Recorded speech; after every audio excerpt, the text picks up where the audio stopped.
ايه اللي بيحصل لجسمك لما تاخد دش ساقع كل يوم؟ اول ثانية جسمك بيواجه صدمة قوية جدا، المستقبلات العصبية في الجلد بتستجيب فورا، وده بيخلي قلبك يدق اسرع بنسبة 30%، ونسبة النور ادرينالين هرمون الطاقة والانتباه بيزيد حوالي 400%.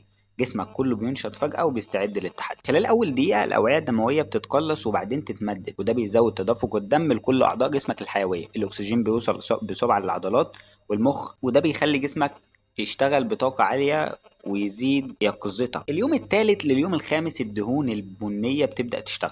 النوع ده من الدهون بيحرق السعرات لتوليد حرارة داخلية، يعني جسمك بينتج طاقة ويحافظ على دفئه من غير مجهود إضافي. كل دش ساقع بيحرق سعرات ويحرك الايض بتاعك. مع الاستمرار اليومي جسمك بيتكيف مع البرد، وده بينشط الجهاز المناعي عن طريق زيادة عدد الخلايا الدفاعية وتقليل الالتهابات. كمان السيتونين اللي هو هرمون السعادة بيتحسن، فمزاجك بيبقى تمام. الدوامة اليومية للبرد أو للدش الساقع بتحسن الدورة الدموية وتقلل ضغط الدم، وده بيزود قدرة جسمك على التحمل النفسي والجسدي. نظامك العصبي بيتنشط وبتلاقي نفسك أسرع في التفكير، واستجابة جسمك أفضل. السر الحقيقي الاستمرارية والمثابرة، مع كل يوم جديد جسمك بيتقوى، طاقتك بتزيد ومزاجك بيتحسن. كل ده مجرد دش ساقع يوميا. ابدأ التحدي النهاردة ولاحظ الفرق بنفسك. وبس كده خلص فيديو النهاردة. لو عايز أفكار فيديوهات تانية اكتب في التعليقات. وبس كده، السلام عليكم.